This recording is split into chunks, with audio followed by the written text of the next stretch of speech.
Welcome to this intense romance story.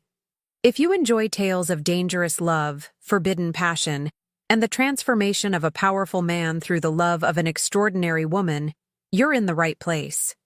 Please like this video, comment your thoughts below, and subscribe for more captivating stories. Now, let's dive into Marcus and Lily's dangerous world.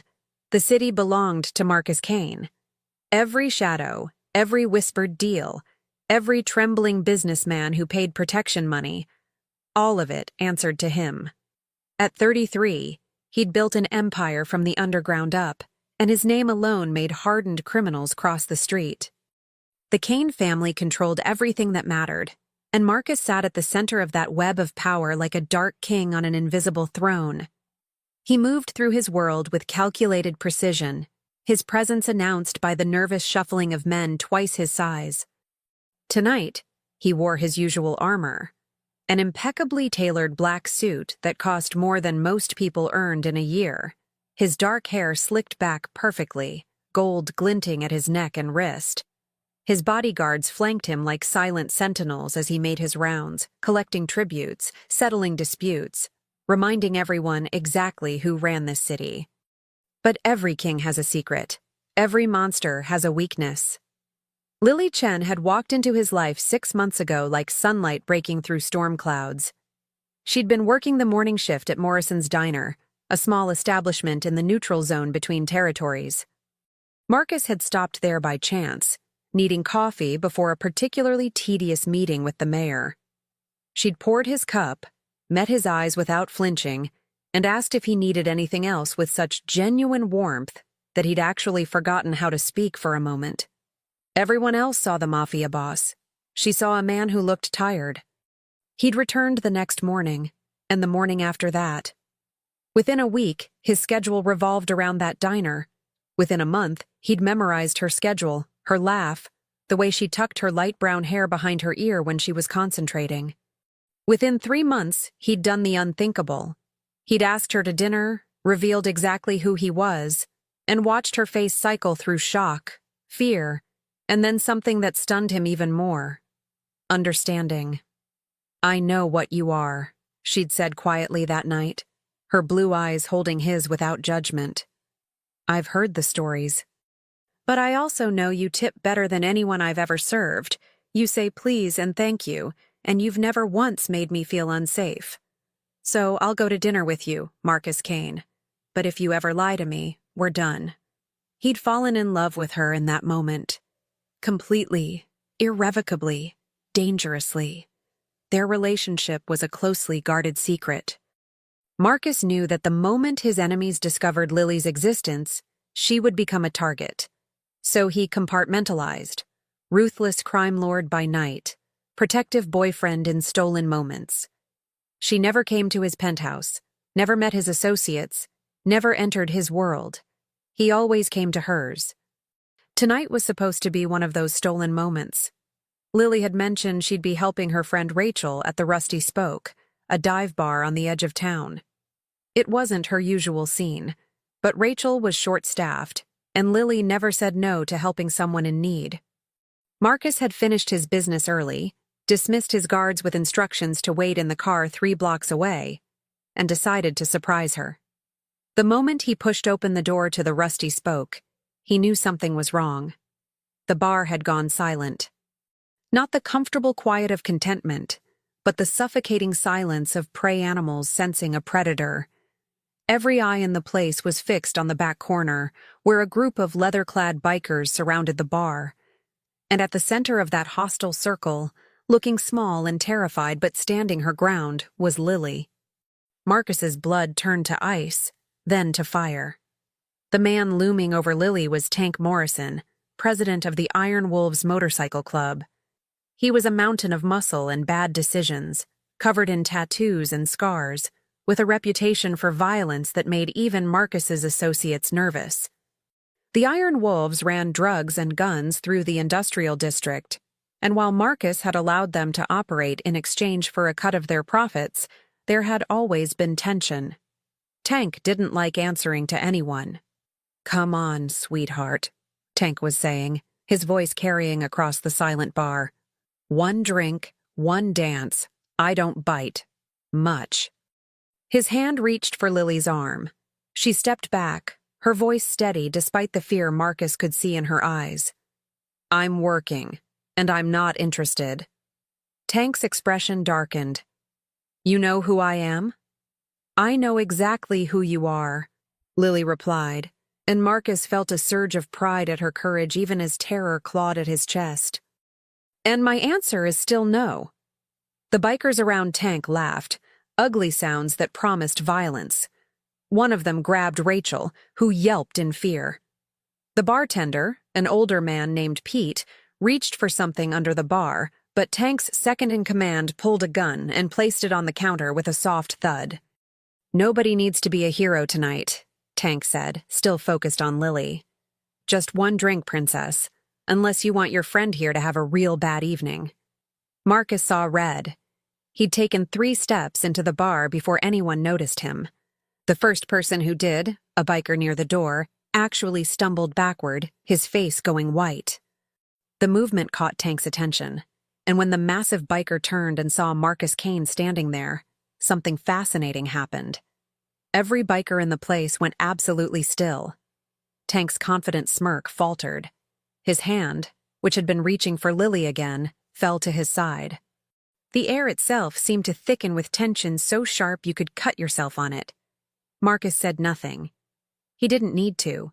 He simply stood there, his dark eyes fixed on Tank with an expression that had made grown men confess to crimes they hadn't committed just to make him look away.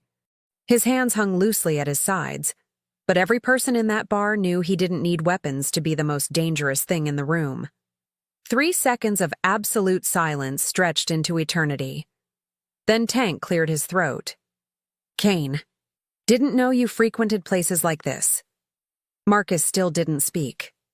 He took another step forward, and 2 of Tank's men immediately backed away from Lily. She'd gone very still, her eyes wide as she looked at Marcus. He could see her mind working, trying to understand why his arrival had caused this reaction, why the violent bikers suddenly looked like children caught stealing cookies.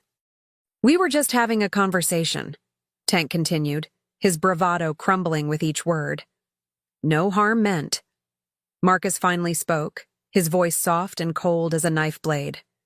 "Touch her again, and they'll never find all the pieces." The silence that followed Marcus's words was absolute. Tank Morrison, a man who'd built his reputation on brutality and fear, looked at Marcus Kane and saw his own mortality. The gun on the counter suddenly seemed irrelevant. Every biker in the Rusty Spoke understood in that moment that they'd made a catastrophic mistake. "We're leaving," Tank said quickly, raising his hands in a gesture of peace. "No problem here, Kane. Just a misunderstanding." Marcus didn't move. His dark eyes tracked every biker as they scrambled toward the door, stumbling over chairs in their haste to escape. Tank was the last to leave, pausing at the threshold to look back at Lily with an expression somewhere between confusion and dawning horror.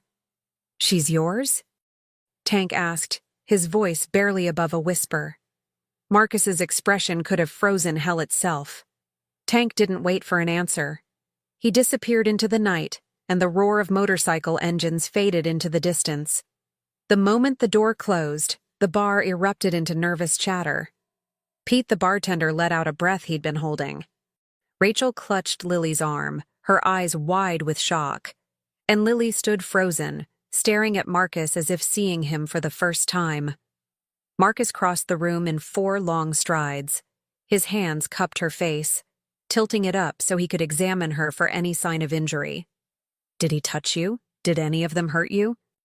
"I'm fine," Lily whispered, but her voice shook. "Marcus, what just happened? Why did they—" She stopped, her blue eyes searching his face. "What did Tank mean when he asked if I was yours?" Marcus closed his eyes briefly, a muscle jumping in his jaw. This was the moment he'd dreaded since the first time he'd kissed her. The moment when his world and hers collided in a way that couldn't be undone. "We need to talk," he said quietly. "Not here. Come with me." Lily looked at Rachel, who nodded quickly. "Go. I'll close up. Pete will help me. The older bartender was already nodding agreement, looking at Marcus with the same nervous respect everyone in this city showed him. Marcus kept his hand on the small of Lily's back as he guided her out of the bar. His car was waiting, a sleek black Mercedes that probably cost more than the bar itself. Two men in dark suits stood beside it, and Lily recognized them as the same men who sometimes waited outside the diner when Marcus visited her. "Mr. Kane," one of them said, opening the door. His eyes flicked to Lily with surprise that he quickly masked. "The penthouse," Marcus instructed. "Make sure we're not followed." Lily slid into the car's leather interior, her mind racing. She'd known Marcus was wealthy, powerful, connected to dangerous people. He'd told her he ran a family business, that he had enemies, that being with him came with risks. She'd accepted that, naively thinking she understood what it meant. But the way those bikers had looked at him, not with respect, but with genuine terror, told her she'd only glimpsed the surface of who Marcus Kane really was. The drive through the city was silent. Marcus held her hand, his thumb stroking her knuckles in a gesture that would have been comforting if his jaw wasn't clenched so tightly. They drove through increasingly upscale neighborhoods until they reached a building that dominated the skyline, all glass and steel and money. The penthouse took up the entire top floor. When the elevator doors opened, Lily stepped into a space that looked like it belonged in a magazine.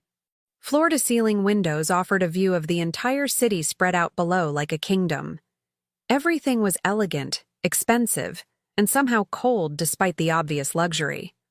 "This is where you live?" Lily asked softly. "This is where the Mafia boss lives," Marcus replied, his voice heavy. "The man you know, the one who drinks coffee and laughs at your terrible jokes. He lives in the moments I steal with you." Lily turned to face him fully. "Who are you, Marcus? Really?" Marcus poured himself a drink from a crystal decanter, then set it down without tasting it. He walked to the windows, staring out at his city, and began to speak. "My father was Vincent Kane. He controlled this city's underground for 30 years before he died. I was groomed to take his place from the moment I could walk. By the time I was 20, I'd proven myself ruthless enough to lead.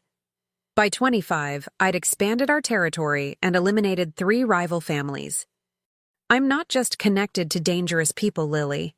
I am the dangerous people." He turned to face her, and in his eyes, she saw something that broke her heart: shame. "Men pay me tribute or they disappear. Businesses pay for protection because the alternative is worse. Politicians take my calls because they know what happens to those who don't. The Kane family controls the drugs, the gambling, the underground networks that make this city run. And I sit at the center of all of it." Lily felt her legs go weak. She sank onto the leather couch, processing his words. "The stories I've heard. The whispers about the Kane family. Those are about you?" "Worse than you've heard, probably," Marcus said quietly. "I've destroyed lives, ruined families, built an empire on fear and violence. I'm not a good man, Lily. I'm the monster they warn you about." He crossed the room and knelt in front of her, taking her hands in his. "But then, I met you. And for the first time in my life, I wanted to be someone different. Someone worthy of the way you smile at me. You make me feel human again. Like maybe I'm more than just the title and the blood on my hands." Tears streaked down Lily's face. "Why didn't you tell me the truth from the beginning?" "Because I'm selfish," Marcus admitted. "Because I knew if you understood what I really was, you'd run. And I couldn't bear to lose the only good thing in my life. Tonight, when I saw Tank touching you, threatening you," his hands tightened on hers, "I would have burned down the entire city to keep you safe. And that's when I realized I'd put you in danger just by loving you." "What do you mean?" Marcus's expression turned grim. "Tank Morrison isn't just some biker. He's been pushing boundaries for months, testing my authority. Tonight wasn't random, Lily. He was in that bar looking for leverage against me. And somehow, he found it." The implications hit Lily like a physical blow. "Someone told him about me." About us. Yes. Marcus stood, pacing like a caged predator. Which means others know. My enemies will come for you now. They'll use you to hurt me, to force my hand, to destroy everything I've built. Then we end this, Lily said, her voice breaking. We stop seeing each other. I go back to my life, you go back to yours. No. The word came out sharp and absolute. Marcus was in front of her in an instant, pulling her to her feet. I've lost everything in my life that mattered. My humanity, my choices, my soul. I won't lose you too. Marcus, if being with you puts me in danger.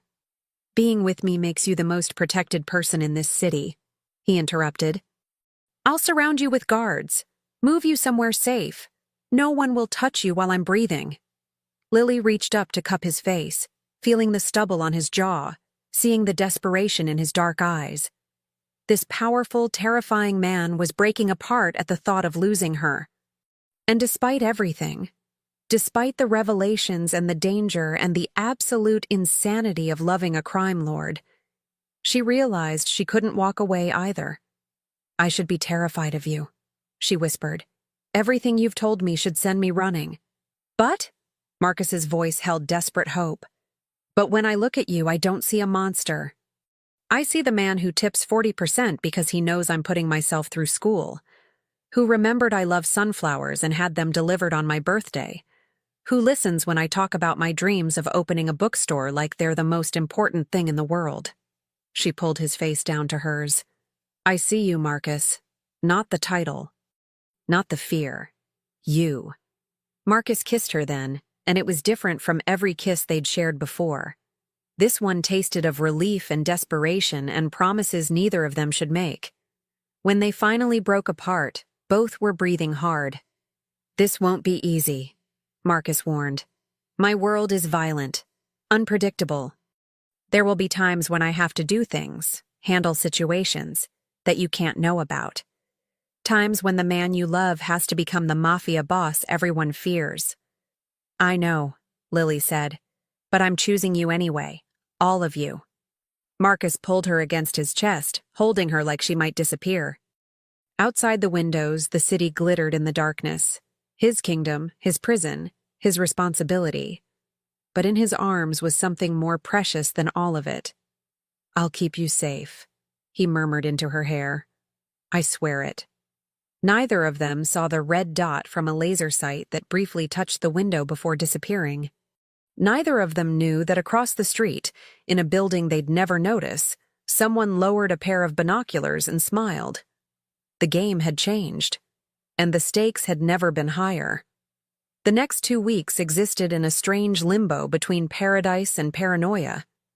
Marcus had been serious about protection.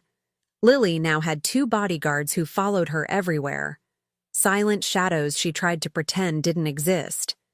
Her apartment had been upgraded with a security system that probably cost more than a year's rent. And Marcus himself had become even more attentive, texting her constantly, showing up at unexpected hours just to see her face. Lily tried to maintain normalcy. She went to work at the diner, attended her online classes, met friends for coffee. But the guards were always there and people had started to notice. Whispers followed her. Curious stares. Her co-worker Janet had pulled her aside to ask if she was in some kind of witness protection program. Something like that, Lily had replied, which wasn't entirely a lie. The strangest part was seeing Marcus's 2 worlds slowly merge. The man who'd been so careful to keep her separate from his life had given up that pretense entirely. Now he picked her up from work in his obvious luxury car, didn't hide the guards, stopped pretending to be anything other than what he was. And Lily was learning what that meant. One night, Marcus invited her to dinner at Bellissimo, the most exclusive restaurant in the city. Lily wore a dress he'd sent over, emerald green silk that probably cost more than her car, and tried not to feel out of place among the wealthy patrons. But the moment Marcus walked in, everything changed. The maitre d' nearly tripped over himself rushing to greet them. They were led to a private section Lily hadn't even known existed, and as they passed tables, She saw men in expensive suits nod respectfully at Marcus, saw women look away, saw one older gentleman actually stand up and wait until Marcus had passed before sitting back down. "Do they all know who you are?" Lily whispered once they were seated. Marcus smiled, but it wasn't his real smile, the one she loved. This was his public smile, the one that didn't reach his eyes. Half of them pay me tribute. The other half wish they were brave enough to challenge me. Yes, they all know exactly who I am. Dinner was exquisite, but Lily could barely taste it. She was too aware of the power dynamics playing out around them, the careful dance of respect and fear that Marcus navigated without seeming to notice. This was his world, and she was realizing just how different it was from anything she'd known. After dinner, Marcus took her to his office, a corner suite in one of downtown's most prestigious buildings. The nameplate on the door read Kane Enterprises, which Lily had assumed was a legitimate business. "It is legitimate," Marcus said when she asked. "We own real estate, invest in startups, manage import-export operations. Everything legal and above board." He poured 2 glasses of wine and handed her one. "The underground operations are separate, compartmentalized. The Mafia boss and the CEO rarely occupy the same space." "Except right now," Lily observed. "Except right now," Marcus agreed. "Because right now, I need you to understand both sides of who I am." He led her to the windows overlooking the city. From this height, the streets below looked like rivers of light, beautiful and distant. "I was 17 when my father sat me down and explained what our family really did," Marcus began, his voice distant with memory. "I'd suspected, of course. The guards, the whispered conversations, the way people treated us. But hearing it confirmed, learning that my father had ordered men killed, that our wealth came from illegal operations, that I was expected to continue the legacy, it broke something in me." Lily waited, sensing he needed to tell this story. "I tried to refuse. Said I wanted to go to college, live a normal life. My father laughed and told me there was no such thing as normal for people like us. Then he took me to see what happened to those who betrayed the family." Marcus's jaw clenched. "I won't tell you the details, but it was effective. I understood that I had 2 choices: lead or die. So I learned. I became what they needed me to be, and somewhere along the way I forgot there'd ever been a choice." He turned to face her, and in his eyes she saw the lost boy he'd been. "Until you. You looked at me like I was just a man who needed coffee, not a title, not a threat. Just Marcus. And I remembered what it felt like to be human." Lily set down her wine and moved into his arms. "You're still human. The things you've had to do don't erase that." "Don't they?" Marcus's laugh was bitter. "I've made decisions that cost lives, Lily. Ordered actions that—" He stopped himself. "You don't want to know, trust me." "Maybe not the details," Lily agreed. "But I want to understand you. All of you.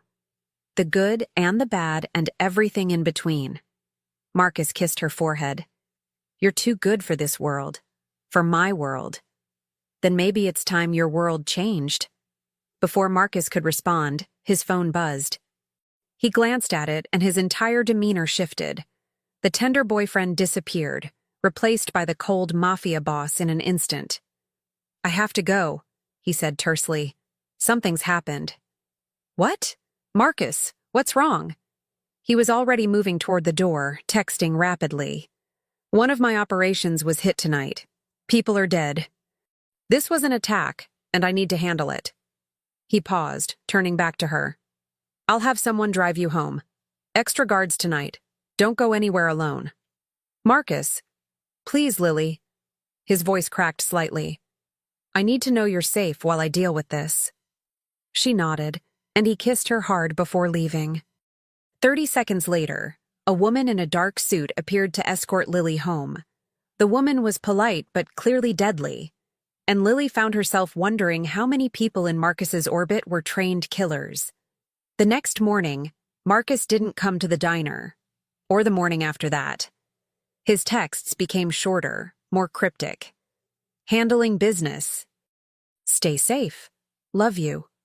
For 3 days, Lily barely saw him, and when she did, he looked exhausted, dangerous, like a man balancing on a knife's edge.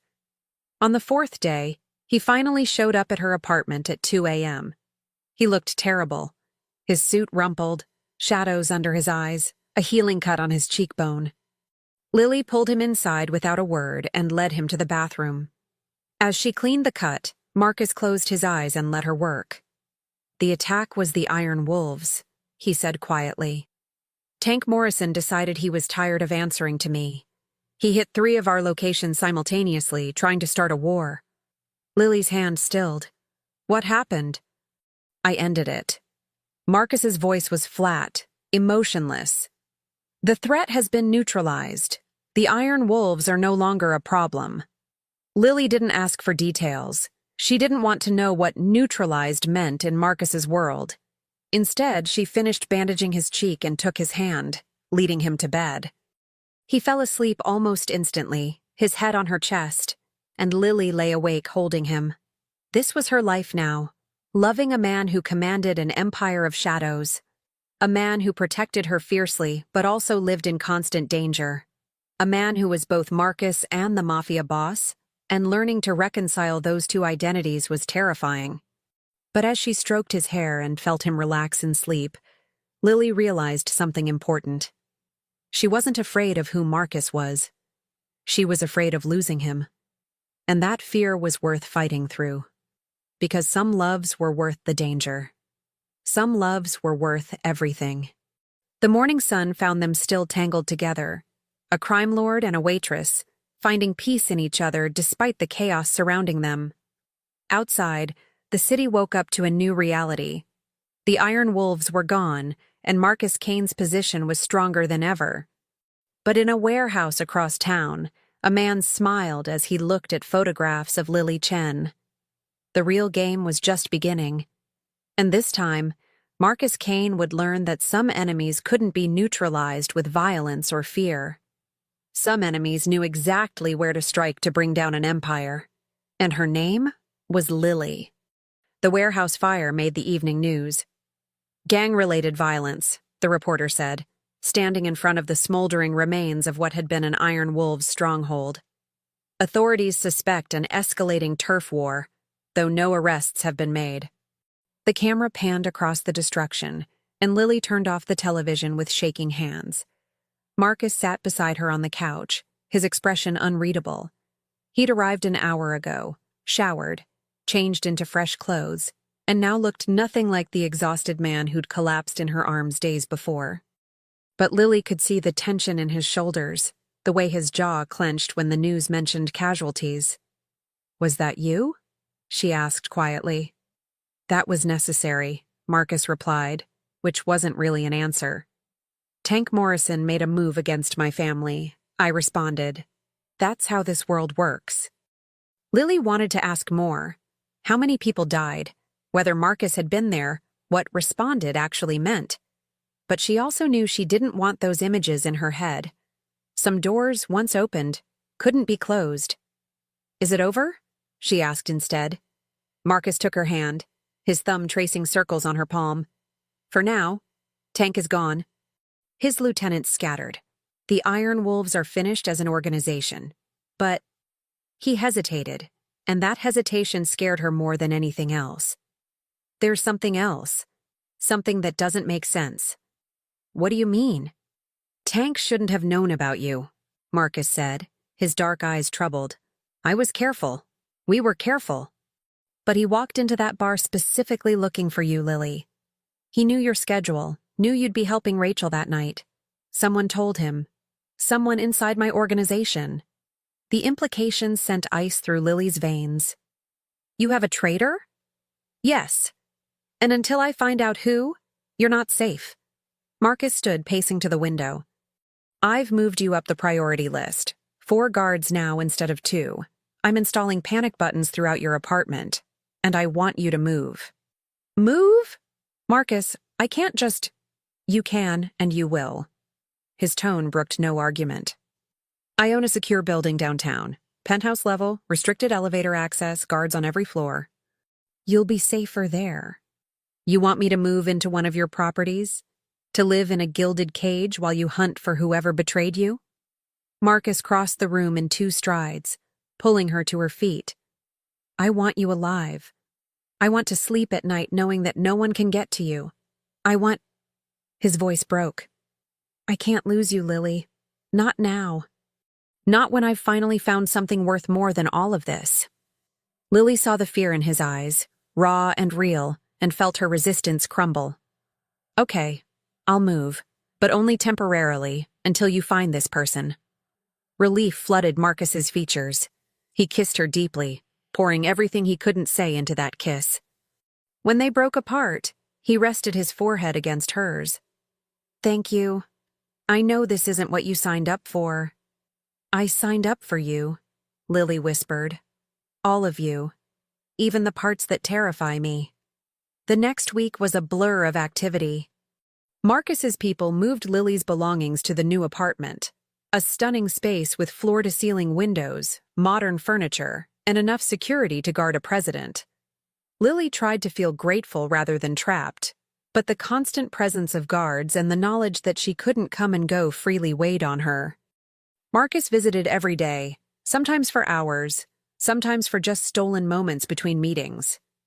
He was working around the clock, investigating his organization, following leads on the traitor. The stress was visible in the lines around his eyes, the tension in his movements.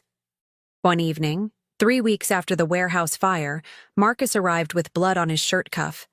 Lily saw it immediately and felt her stomach drop. You're hurt, she said, reaching for him. It's not mine. Marcus's voice was flat, emotionless. I found one of the people involved in leaking information about you.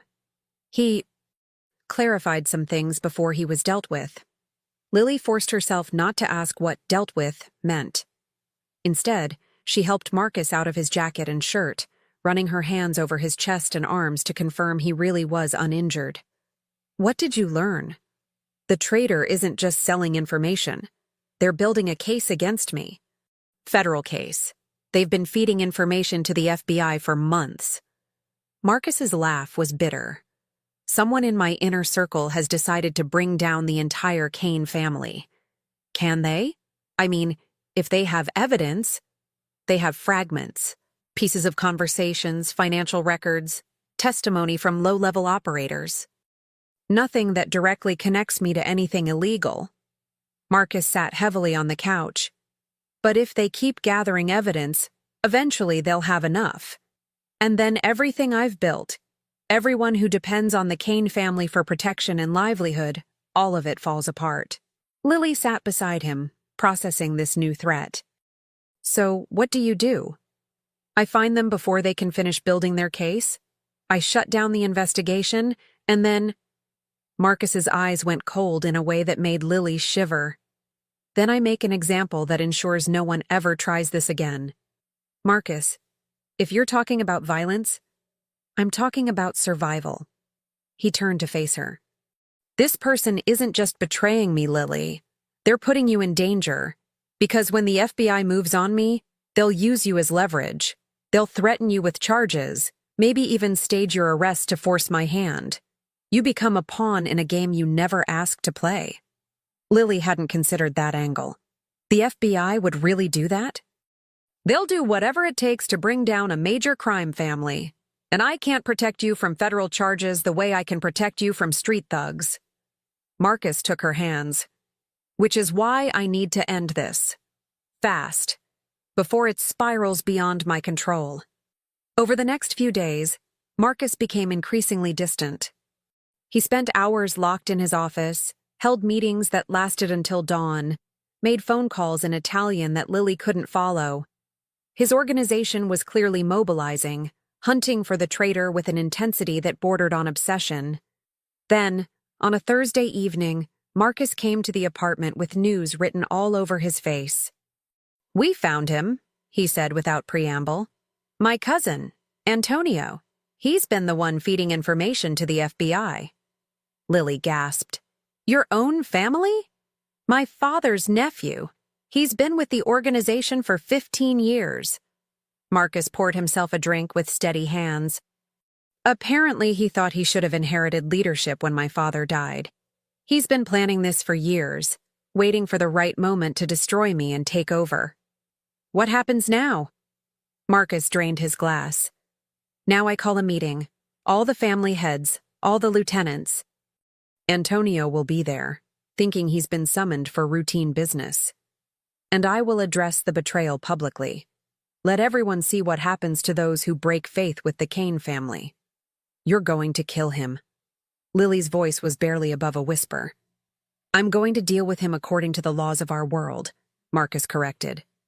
And then I'm going to dismantle his entire network, shut down the FBI investigation, and make sure you're never used as a pawn again. Marcus, he's your cousin. He put you in danger. Marcus's voice went deadly quiet. He leaked your name, your address, your schedule to Tank Morrison, knowing exactly what would happen.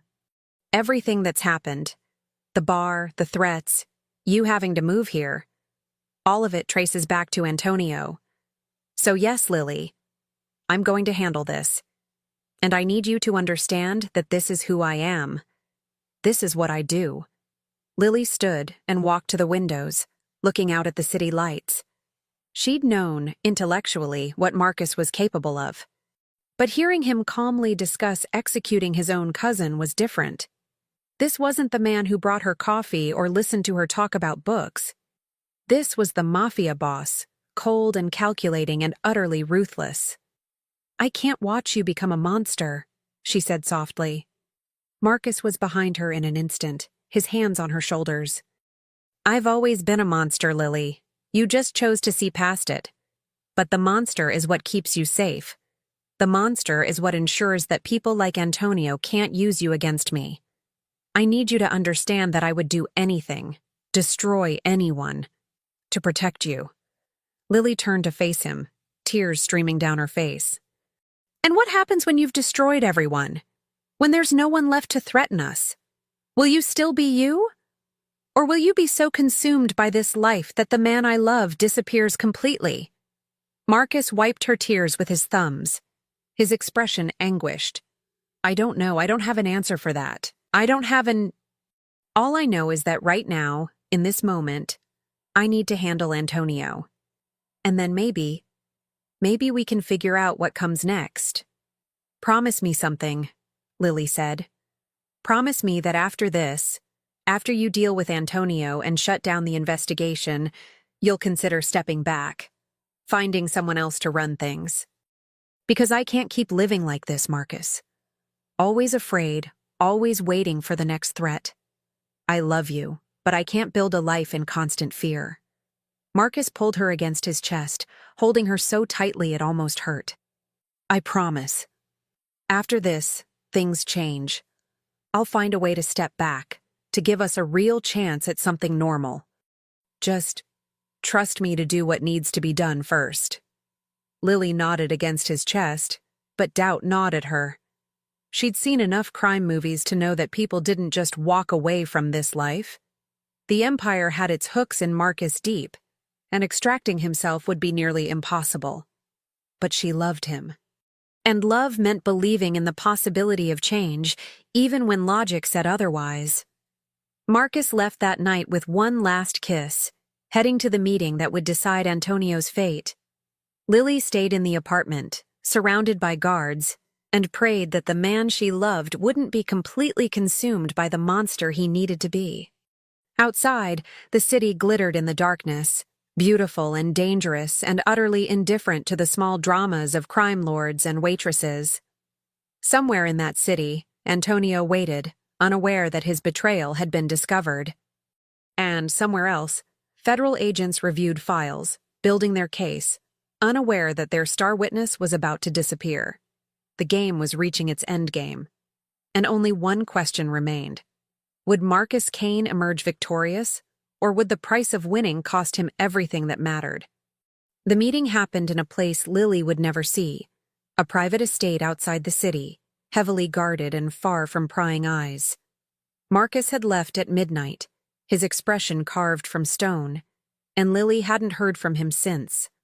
Now, as dawn broke over the city, she stood at the windows of her gilded cage and wondered if everything had changed. Her phone buzzed at 6:47 a.m. A text from Marcus. "It's done. On my way to you." Just 3 words, but they carried the weight of finality. Antonio was gone. The traitor had been dealt with. And the man Lily loved had crossed another line, done another terrible thing in the name of protection and power. Marcus arrived 30 minutes later, looking exhausted but somehow lighter, as if a massive burden had been lifted. He pulled Lily into his arms the moment he walked through the door, holding her like she was the only solid thing in a world of chaos. "Tell me," Lily said softly. Marcus led her to the couch, keeping her hand clasped in his. Antonio confessed everything in front of the family heads. The FBI contact, the information he'd leaked, his plan to take over after I was arrested. He thought he'd covered his tracks, but we found evidence, recordings, financial transfers, everything. What happened to him? He's gone, permanently. The family voted unanimously, and the decision was carried out immediately. Marcus's voice was matter-of-fact, as if discussing a business transaction. His network has been dismantled. The FBI agent he was working with will find that all his evidence has mysteriously disappeared or been discredited. The investigation is dead.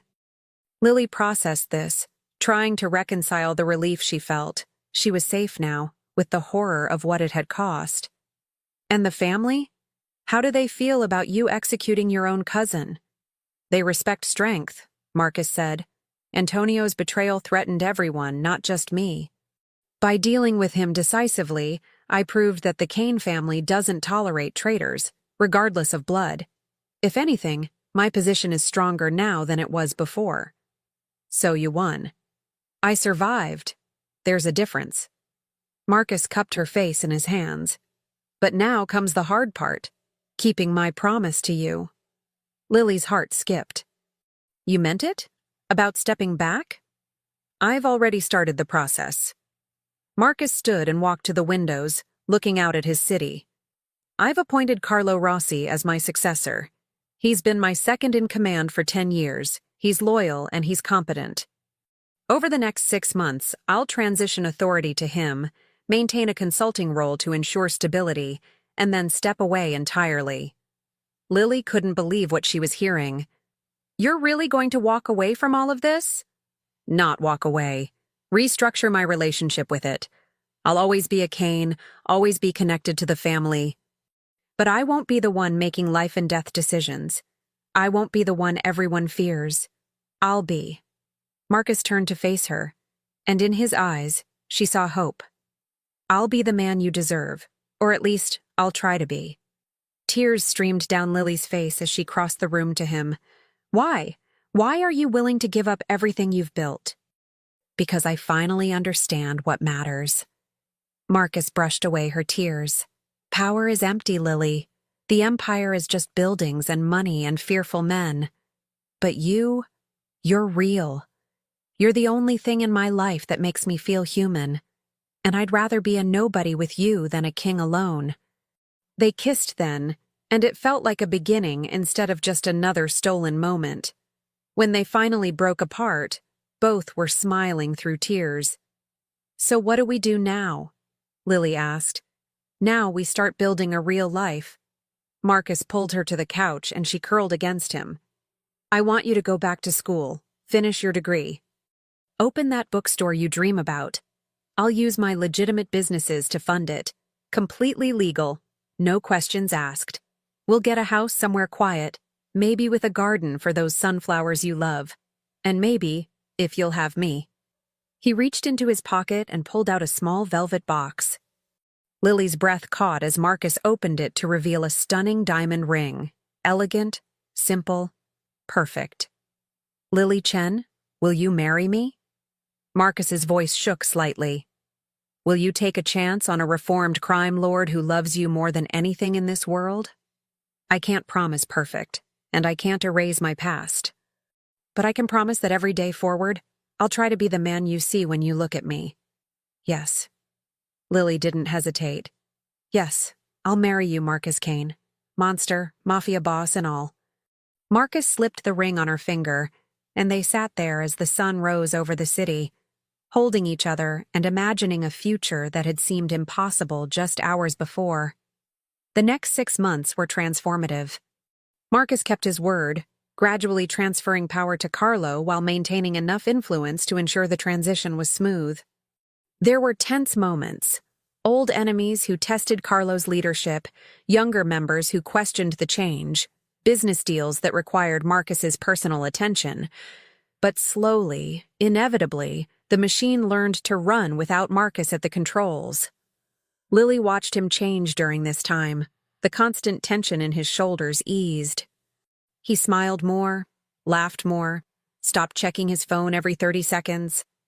The bodyguards were reduced from 4 to 2, then to 1, then to just occasional security when circumstances warranted. She moved out of the secure building and into a beautiful brownstone Marcus had bought in a quiet neighborhood.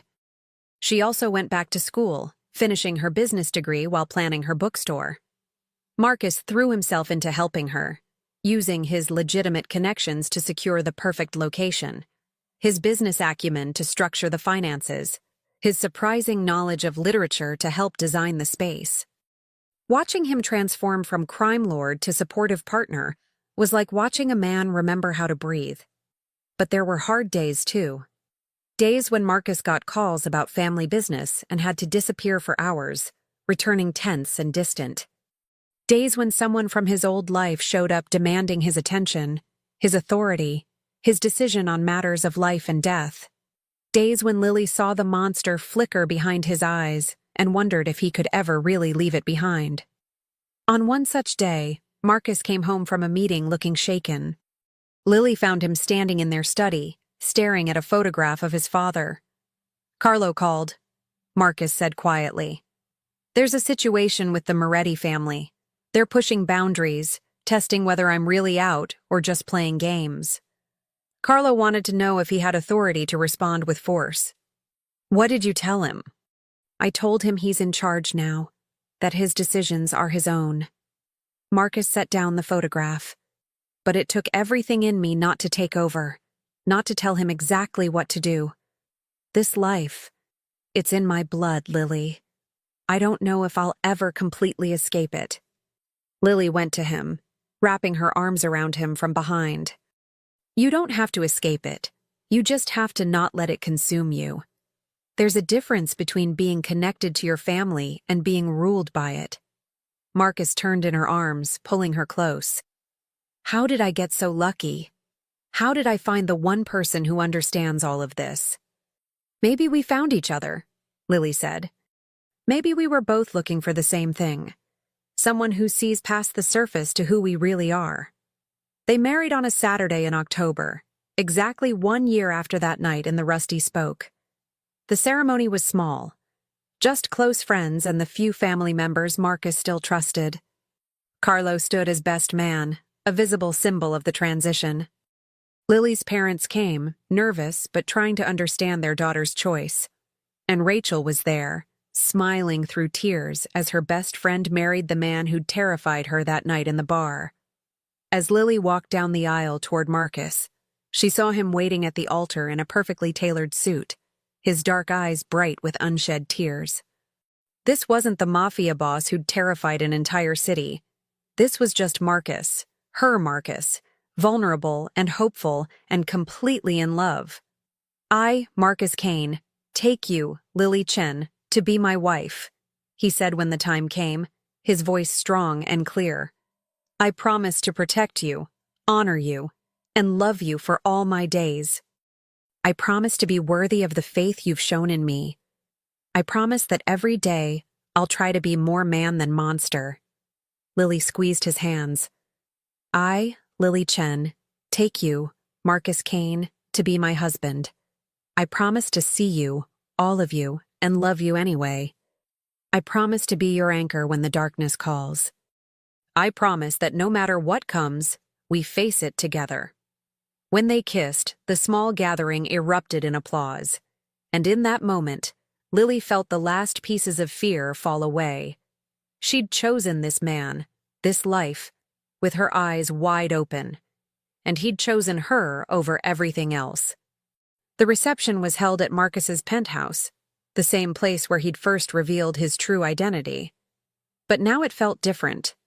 Lighter. The prison had become just a beautiful apartment with a view. The king's castle had become simply home. As they danced their first dance as husband and wife, Marcus whispered in Lily's ear, "Thank you." For what? For saving me. For seeing past the monster to the man. For giving me a reason to want to be better. He pulled back to look at her face. "I was drowning in this life, Lily, and you threw me a lifeline. Everything good in my world starts and ends with you." Lily smiled up at him. "Then I guess we saved each other. Because you taught me that love isn't always safe or simple. Sometimes it's dangerous and complicated and absolutely worth fighting for." They kissed again, and the city sparkled outside the windows, bearing witness to a love that had survived betrayal, violence, and the weight of impossible choices. The Mafia boss and the waitress.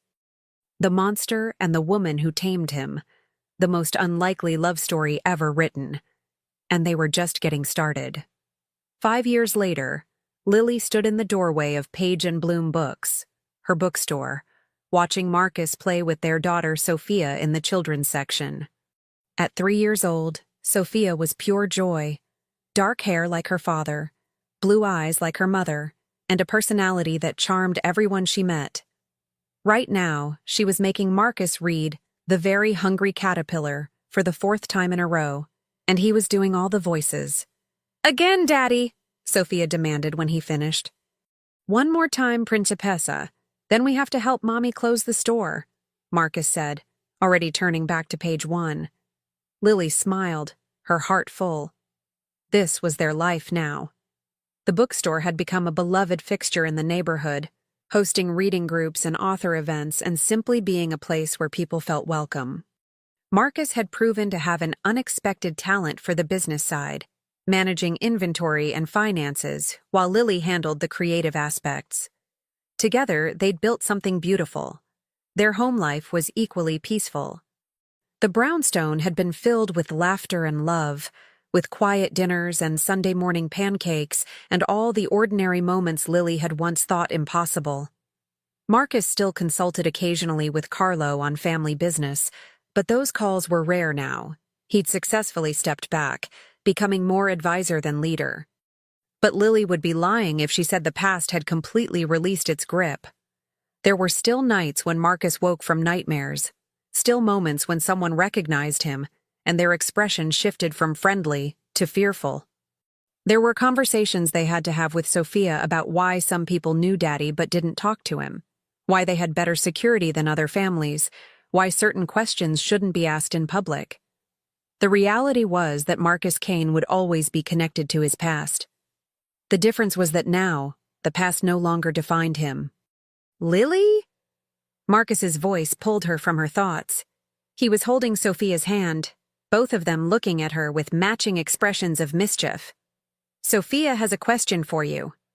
Their daughter stepped forward, her little face serious. "Mommy, can we get a puppy?" Lily laughed. "Did Daddy tell you to ask me that?" "Maybe," Marcus admitted with a grin, "but she really does want a puppy, and I think our family is big enough to handle one more addition." Lily pretended to consider. "Well, if Daddy thinks so." Sophia squealed with delight, running to hug Lily's legs. "Thank you, Mommy. Thank you, thank you." As Marcus helped Lily close up the store, Sophia, helping by randomly reorganizing the children's books, Lily felt an overwhelming sense of gratitude. This life, this simple, beautiful, ordinary life, was everything she'd never known she wanted. And she'd found it with the last person anyone would have expected. Later that evening, after Sophia was asleep and they were curled together on the couch, Marcus pulled Lily close. "Do you ever regret it?" he asked quietly. "Choosing this life? Choosing me?" Lily turned to look at him, seeing the vulnerability in his dark eyes. Even after 5 years of marriage, he still sometimes needed reassurance that she wasn't going to wake up and realize she'd made a terrible mistake. "Never," she said firmly. "Not once. You're the best decision I ever made, Marcus Kane. Even though I came with an empire of baggage, a past that will never fully disappear, especially because of that." Lily stroked his face. "You could have stayed in that life, could have chosen power over love, fear over vulnerability. But you didn't. You chose me, chose us, chose to become someone new. That takes more courage than anything else you've ever done." Marcus kissed her softly. "You make it sound noble." "Most days I feel like I'm just fumbling through, trying to be the husband and father you both deserve." "That's what makes you deserve us," Lily said. "You keep trying, keep growing, keep choosing love even when the darkness calls. That's not fumbling, Marcus. That's heroic." They sat in comfortable silence for a while, listening to the sounds of their home, the ticking clock, the distant traffic, the soft breathing of their daughter in the next room. This was peace. This was home. This was everything worth fighting for. "Carlo called today," Marcus said eventually.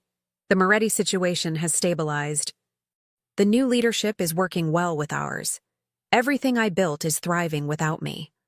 "How does that feel?" Marcus considered. "Strange. For so long, I believed the empire needed me, that without my control, everything would collapse. But it turns out, the world keeps turning even when you step back from the center of it. Carlo's doing a better job than I ever did, honestly. He doesn't have the same baggage, the same need to prove himself through fear." "Do you miss it? The power? The control?" "Sometimes," Marcus admitted. "Usually when I'm doing something mundane like grocery shopping or fixing a leaky faucet. There's a part of me that remembers what it felt like to have an entire city hold its breath when I walked into a room." He pulled Lily closer. "But then I come home to you and Sophia, and I remember what real power feels like. It's not making people fear you. It's making the people you love feel safe." Lily kissed him. "You're getting philosophical in your old age." "I'm 38, not ancient," Marcus protested with a laugh. Then his expression turned serious. "But I have been thinking about the future, about what we tell Sophia when she's old enough to understand who I was, what I did." "We tell her the truth," Lily said. "That her father made mistakes, did things he regrets, but chose to change. That people aren't defined by their worst moments, but by what they do afterward. That love can transform even the darkest souls." "You make it sound like a fairy tale." "Isn't it, though?" Lily gestured around their cozy living room. "The Mafia boss falls in love with a waitress, gives up his empire for her, and they live happily ever after? If that's not a fairy tale, I don't know what is." Marcus chuckled. "A fairy tale with bodyguards and federal investigations and existential crises about redemption." "The best fairy tales always have darkness in them," Lily pointed out. "That's what makes the happy ending meaningful." They sat together as the night deepened, two people who'd found each other across impossible divides and built something beautiful from the wreckage of who they'd been. Outside, the city hummed with life. Still beautiful, still dangerous, still Marcus's in ways that would never completely fade. But in here, in this small circle of light and love, they were just a family. A husband and wife who'd fought for their happiness. A daughter who would grow up never knowing the weight of the crown her father had worn. A future that stretched ahead bright with possibility. Marcus Kane had been many things in his life. Crime lord, feared leader, the monster in everyone's nightmares. But the title he treasured most was the simplest. Lily's husband, Sophia's father. A man who had found redemption in love. "Thank you," he whispered to Lily as they headed to bed. The same words he'd said on their wedding day. "For what?" "Oh," she asked, knowing the answer but wanting to hear him say it. "For believing in me when I'd stopped believing in myself. for seeing the man I could become instead of just the monster I was, for loving me enough to make me want to change. Lily stopped at the bedroom door, pulling him into a kiss. Always, Marcus. Always. And as they fell asleep in each other's arms, the city outside their window glittered with possibility. The Mafia boss and the waitress had written their own ending, and it was exactly what it should be. Imperfect, hard-won, and absolutely true. Some loves were worth everything. Some loves changed lives. Some loves proved that even in the darkest places, light could find a way through. This was that love, and it was just beginning.